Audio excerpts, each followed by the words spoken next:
Құрметті ағайын жұрттар, менің атым Күлшай, өзім 93-демін.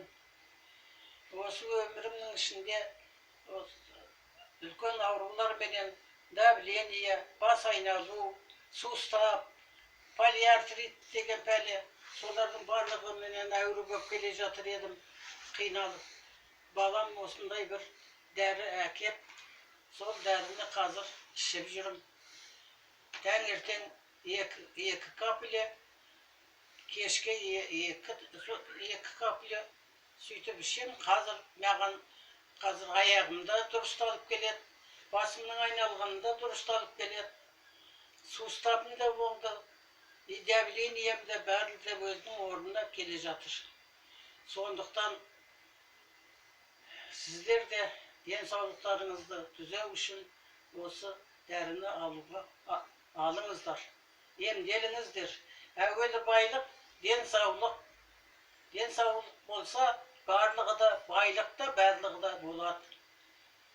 Мен жай ойнап айтып отырғам жоқ, өзімнің басымнан кешкенімді айтып отырмын. Қазір ризамын балама. 93-ке келіп отырып, сондай дәрі әкеп беріп, дұрыстап атса, мен неге риза болмайым? Бәріне ризамын. Ал, бітті шарым. Дәріні қазір ішпейсің. Дәріні қазір ішпейсің.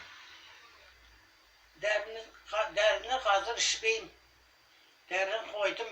Сол тамшыны 2 тамшы таңертең, 2 тамшы кешке, соны ішем дағы, соныменен жүремін.